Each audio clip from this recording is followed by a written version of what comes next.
बिस्मिल्लाहिर्रहमानिर्रहीम। अस्सलाम वालेकुम स्टूडेंट। तो आज हमारा लेक्चर है क्लास 9th चैप्टर नंबर 1 में। आज का लेक्चर है वो है अमेबा। ठीक है, तो अमेबा क्या है, उस अमेबा की कौन से कैरेक्टर हैं, उसकी स्ट्रक्चर क्या है, उसकी स्ट्रक्चर कैसी है। तो आज हम इस टॉपिक में उसकी स्ट्रक्चर को देखेंगे और उसके कैरेक्टर को देखेंगे। ठीक है, तो वन बाय वन हम इस लेक्चर को स्टार्ट करते हैं। लेक्चर को स्टार्ट करने से पहले आप सबसे गुजारिश है कि हमारे यूट्यूब चैनल पर अगर नए हैं तो हमारे यूट्यूब चैनल को सब्सक्राइब करें लाजमी। ठीक है, तो हम स्टार्ट करते हैं। अमेबा। ठीक है, हमारा जो आज का जो टॉपिक है जिसका नाम है अमेबा। अच्छा, अमेबा को 1757 के अंदर जिस साइंटिस्ट ने डिस्कवर किया उसका नाम है ऑगस्ट जॉन। ऑगस्ट जॉन उसका नाम है, जिसने अमेबा को 1757 में डिस्कवर किया। अब हम आते हैं कि अमेबा के अंदर किस टाइप की ऑर्गेनाइजेशन होती है। ठीक है, तो सबसे पहले मेन पॉइंट वो ये है कि इस अमेबा के अंदर जो ऑर्गेनाइजेशन होती है उस ऑर्गेनाइजेशन को हम कहते हैं यूनिसेल्युलर ऑर्गेनाइजेशन। यानी कि इसके अंदर जो ऑर्गेनाइजेशन होती है उसका नाम है यूनिसेल्युलर। अच्छा, यूनिसेल्युलर का मतलब होता है ऐसी ऑर्गेनाइजेशन जिसके अंदर वो लिविंग ऑर्गेनिज्म एक सेल पर मुश्तमिल हो, यानी सिंगल सेल का बना हुआ हो। तो ये यूनिसेल्युलर का मतलब ये हुआ ओनली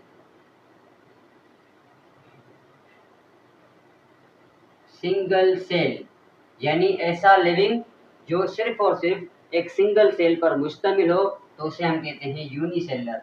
इसका मतलब ये है कि इस अमेबा के अंदर जो ऑर्गेनाइजेशन होती है वो यूनिसेल्युलर होती है। ये टोकन टाइप क्वेश्चन है, ये आपको याद करना है। उसके बाद आते हैं हम अमेबा की शेप। इस अमेबा की जो स्ट्रक्चर होती है या इसकी शेप होती है वो कैसी होती है। तो अमेबा की जो शेप होती है वो होती है इर्रेगुलर, यानी कि उसका जो पैटर्न होता है वो पैटर्न कभी भी रेगुलर पैटर्न नहीं होता। ये जो स्ट्रक्चर मैंने यहाँ पर अमेबा की बनाई है, इस अमेबा की ये आपने स्ट्रक्चर देखिए।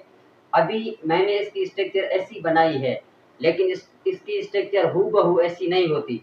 क्यों नहीं होती? क्योंकि वो अपनी स्ट्रक्चर को, अपनी शेप को बार बार चेंज करता रहता है। ठीक है, इस वजह से इसकी जो शेप होती है वो मैंने यहाँ पर लिखी है इर्रेगुलर। इर्रेगुलर का मतलब होता है उसकी शेप एक जैसी नहीं होती, बार बार वो चेंज करता रहता है। ठीक है, अच्छा, थर्ड वन है सेल मेम्ब्रेन। तो सेल मेम्ब्रेन का क्या काम है? सेल मेम्ब्रेन का सबसे पहला काम ये है लोकोमोशन करवाना। यानी जो अमेबा होता है उस अमेबा की जो लोकोमोशन होती है वह सेल मेम्ब्रेन की मदद से होती है। और सेल मेम्ब्रेन इसकी प्रोटेक्शन भी करवाता है।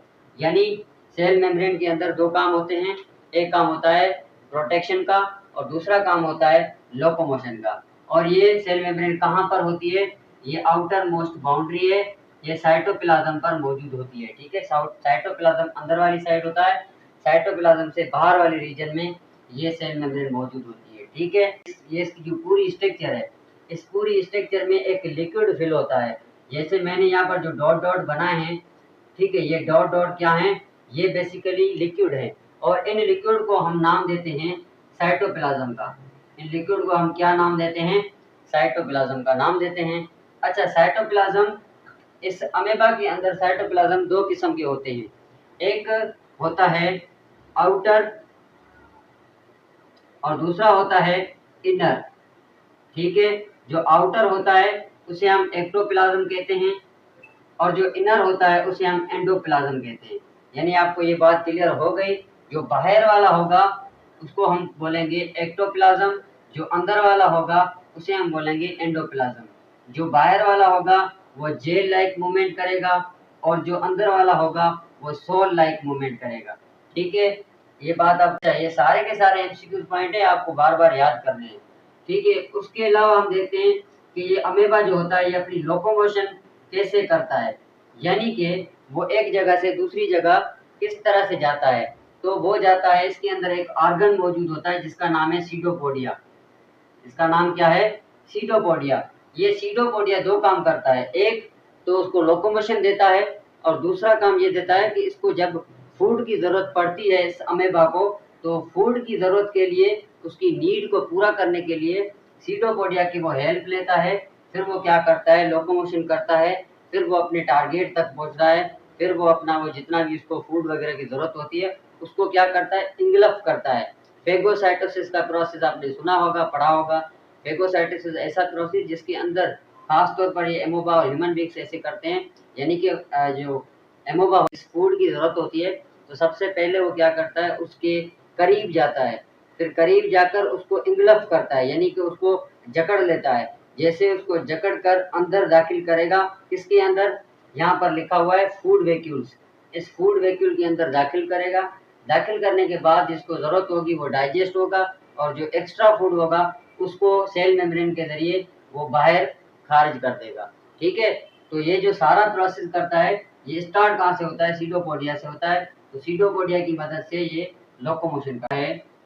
ये रहता कहाँ पर है, इसकी हैबिटेट क्या है, ये रहता है शैलो प्लेसेस पर, यानी ऐसी प्लेसेस जहाँ पर पानी मौजूद हो, यानी कौन सी, जैसे कि पाउंड्स, जैसे कि पोल्स, डिचेस।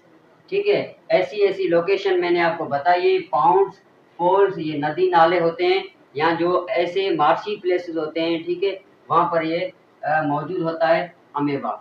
उसके अलावा आते हैं हम इसकी साइज पे, तो इसकी साइज कितनी होती है, अमेबा की जो साइज होती है वो होती है 0.25 मिलीमीटर, 0.25 मिलीमीटर। ये जो mm है, इस mm का मतलब है मिलीमीटर, मिलीमीटर। तो ये टोकन टाइप क्वेश्चन है, आपको याद करने हैं। ठीक है, कि न्यूट्रिशन कौन सी होती है, इसके अंदर ये एमसीक्यू पॉइंट है। एमसीक्यू क्यों पॉइंट है, क्योंकि आपसे सवाल कर सकते हैं टीचर्स कि अमेबा के अंदर कौन सी न्यूट्रिशन है, ऑटोट्रॉफिक न्यूट्रिशन, हेट्रोट्रॉफिक न्यूट्रिशन या होलोजाइक न्यूट्रिशन। अगर आपको पता होगा ये इसमें होलोजाइक न्यूट्रिशन होती है तो आप होलोजाइक टिक करेंगे, अगर आपको नहीं पता होगा तो आप तुक्के मारेंगे, और तुक्के मारेंगे तो आपका सवाल गलत हो जाएगा।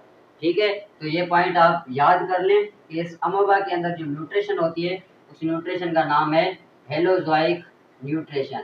कौन सी न्यूट्रिशन होती है, हेलोजोइक न्यूट्रिशन। अब हम आते हैं, सबसे पहले जो मेन इसका रीजन है उसको हम कहते हैं न्यूक्लियस। यानी न्यूक्लियस क्या है, एक कंट्रोल सेंटर है। जितनी भी अमेबा की जो एक्टिविटी होती है वो सारी एक्टिविटी को कंट्रोल कौन करता है, ये न्यूक्लियस करता है। ठीक है, अब उसके बाद जो हिस्सा है वो है फूड वैक्यूल। अब ये फूड वैक्यूल क्या है, इस फूड वैक्यूल को मैं यहाँ आपको क्लियर करवाता हूँ। तो फूड वैक्यूल हम उसे कहते हैं, जैसे कि मैंने आपको बताया कि जब भी अमेबा को फूड की ज़रूरत पड़ती है तो वो सीटोपोडिया की मदद से लोकोमोशन करता है। जैसे लोकोमोशन करके अपने टारगेट तक पहुँचता है तो वहाँ से वो उस फूड को जैसे ही नियर पहुँचता है तो उसको इंगल्फ कर देता है।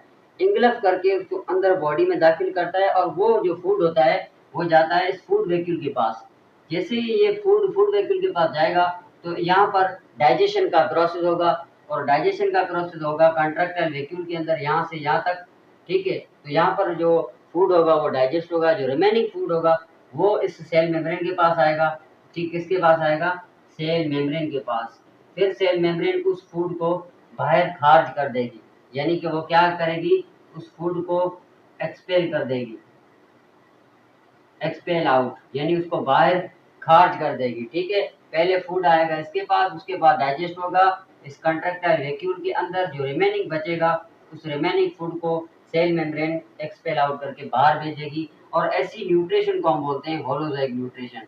ये जो प्रोसेस है जिसकी मदद से अमेबा क्या करता है, फूड को अंदर इंगल्फ करता है फेगोसाइटोसिस की प्रोसेस की मदद से, और वो फूड वैक्यूल में डाइजेस्ट होकर, यहाँ से कंट्रैक्टाइल वैक्यूल से होकर डाइजेस्ट होकर फिर जो बचता है उसको सेल मेम्ब्रेन के थ्रू बाहर खारिज कर देना। इस प्रोसेस को हमने नाम दिया है हेलोजोइक न्यूट्रिशन। ठीक है, अच्छा, सेकंड लास्ट टॉपिक इस चैप्टर का, उसके बाद वॉल्वॉक्स पढ़ेंगे और इस चैप्टर को क्लोज करेंगे। अगर कोई चीज़ समझ नहीं आती, कुछ भी समझ नहीं आया तो बार बार कमेंट करके हमसे पूछ लें।